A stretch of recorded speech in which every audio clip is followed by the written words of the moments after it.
Act of war, యుద్ధమే ఉగ్రవాదంపై మోదీ సర్కార్ సంచలన నిర్ణయం. ఇకపై పాకిస్తాన్ గజగజ వణకాల్సిందే.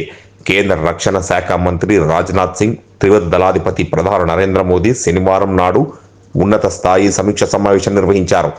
ఈ భేటీకి కొన్ని గంటల ముందు జాతీయ భద్రతా సలహాదారుడు అజిత్ దోవల్ కూడా ప్రధానితో భేటీ అయ్యారు. భారత్ పాకిస్తాన్ మధ్య ఉద్రిక్త నేపథ్యంలో ఈ భేటీ జరిగింది.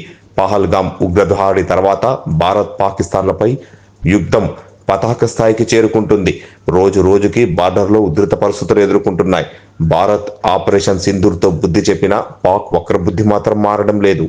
ఇండియన్ ఆర్మీ చేస్తున్న మెరుపు దాడులతో ఉక్కిరిబిక్కిరి అవుతున్న పాక్ సామాన్య ప్రజలే లక్ష్యంగా సరిహద్దుల్లో దాడులకు తెగబడుతుంది. భారత్ దళాలు అదే స్థాయిలో తిప్పికొడుతున్నాయి. దయాదికి బుద్ధి రావడం లేదు.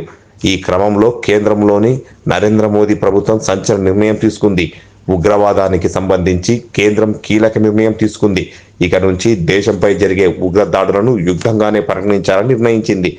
భవిష్యత్తులో జరిగే ఏదైనా ఉగ్రవాద చర్యను భారతదేశానికి వ్యతిరేకంగా జరిగే యుద్ధ చర్యగా పరిగణించాలని, దానికి అనుగుణంగా ప్రతిస్పందించాలని భారతదేశం నిర్ణయించింది అని ప్రభుత్వ ఉన్నత వర్గాలు శనివారం తెలిపాయి.